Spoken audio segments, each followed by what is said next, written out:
The silent strength of every woman who survives, the unspoken story of quiet courage that holds the world together.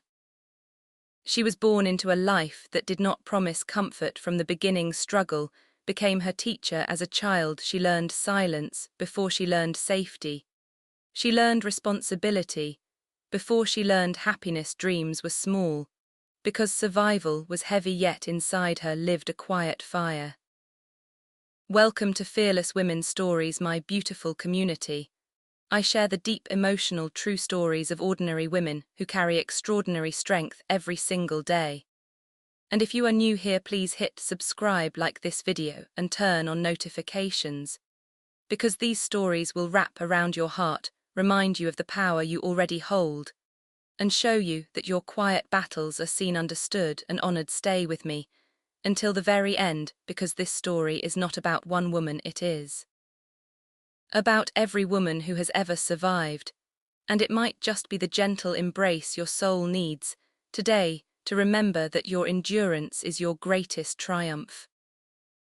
Let us begin at the very beginning, in a small room, perhaps in a crowded city apartment, or a rural house with creaking floors, or a modest home, in a quiet neighborhood where the world outside felt both full of possibility and full of barriers. She came into this world, not with fanfare, not with wealth waiting in the wings, not with a clear path laid out before her, but with the soft cry of a newborn who would soon learn that life asks for strength long before it offers ease. Her mother, exhausted but filled with love, held her close, whispering promises that the world might not keep her. Father, perhaps present, perhaps already distant, looked at this tiny girl and felt a mixture of joy and worry, because raising a daughter in this world has always carried its own weight. From those first moments, she was surrounded by love, yes, but also by the unspoken realities of hardship. Money was tight, time was tighter, and the expectations placed on girls were heavy. Even before they could walk, she learned the rhythm of a home where every day required effort, where meals were made from whatever was available, where clothes were mended and passed down, where joy was found in small moments, because large ones were rare. As an infant, she slept in whatever cradle or drawer or arms were available, rocked by a mother who hummed lullabies through her own fatigue, comforted by a father who came home late smelling of work and worry, surrounded by siblings or perhaps alone, but always feeling the pulse of a family doing its best to stay afloat in a world that did not always make room for them. As she grew into toddlerhood, her first steps were not just into the room, but into responsibility. She learned to hold her bottle early, to quiet her cries when mother was busy, to watch the stove or the younger ones with wide, curious eyes. She learned that helping was not optional. It was part of breathing, part of belonging. She learned silence early, not because she was shy, but because loud demands sometimes went unanswered, because asking for toys or treats could bring disappointment, because watching and waiting often felt safer than hoping too loudly. Her laughter was bright, but brief, saved for moments when the house felt light, when a neighbor brought over a pie, when father came home early, when mother sang while washing dishes. Those moments were treasures tucked away to remember on harder days. She learned responsibility before she learned play, carrying a smaller sibling on her hip, helping to fold laundry that seemed endless, sweeping floors that collected dust faster than she could clean, setting the table with plates that might not match, but always held food earned through effort. Dreams were small because survival was heavy. A new doll was a dream. A trip to the park was a dream. A day without arguments or worry was a dream.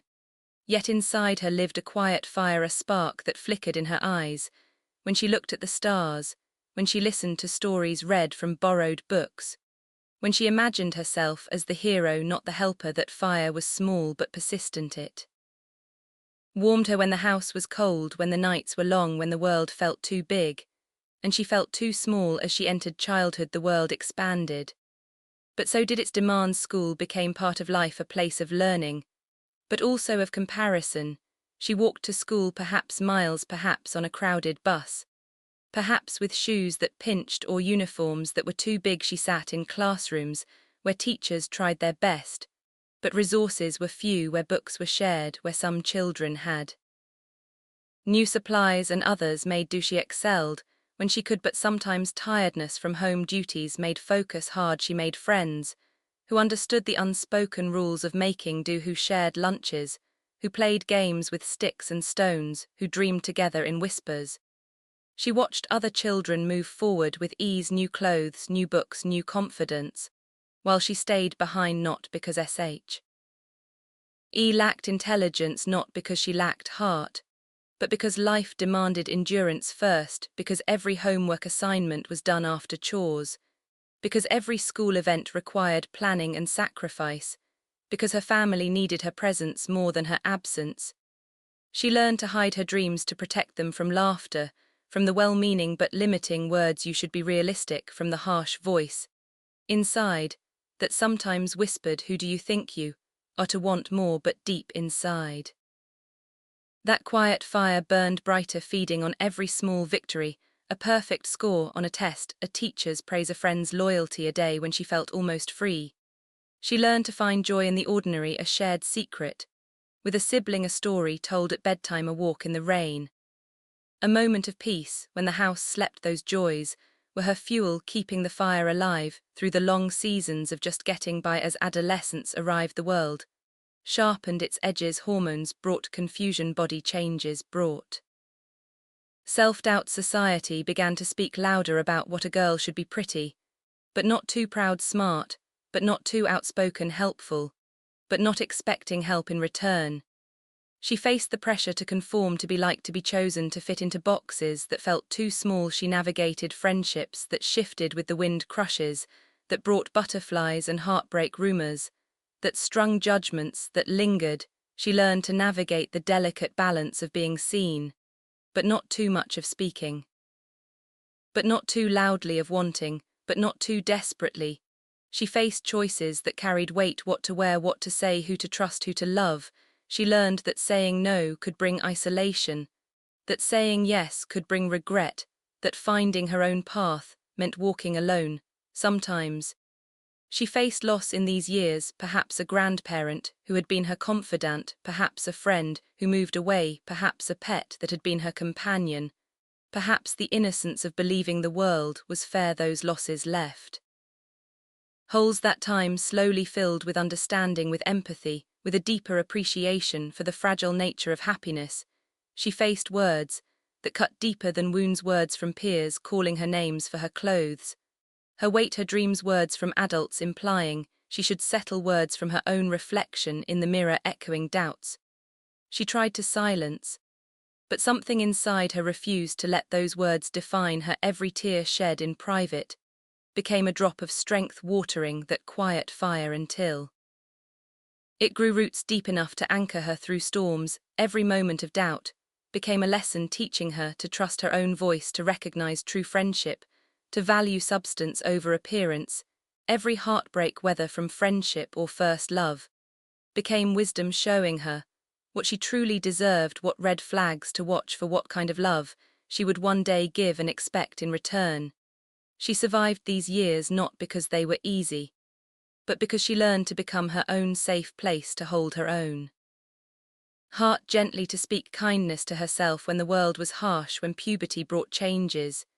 She faced them with a mix of wonder and worry, learning about her body in whispers from friends or books. Because open conversations were rare, she learned to navigate the expectations placed on girls to be pure, but desirable, to be strong, but not too strong, to be emotional, but not too emotional. She learned the art of code switching, speaking one way at home, another at school, another with friends. Adapting to survive, thriving where she could. She discovered passions, perhaps in reading, writing, drawing, sports, music, something that made her feel alive, that reminded her she was more than her circumstances. She poured herself into those passions late at night under covers with a flashlight, or early in the morning before the house woke. Those passions were her escape, her hope, her proof that she was meant for more. As she entered young adulthood, the challenges multiplied like shadows lengthening at dusk. Society stepped in with its long list of expectations: finish school, get a job, find a partner, start a family, be successful, but not too successful, be independent, but need a man, be beautiful, but not vain be everything to everyone. But save nothing for yourself. Life demanded sacrifice. Give up sleep for work. Give up dreams for practicality. Give up time for others. Give up pieces of yourself to keep peace. And fear tried to control her choices. Fear of failure, fear of being alone, fear of never measuring up, fear of choosing wrong and regretting forever.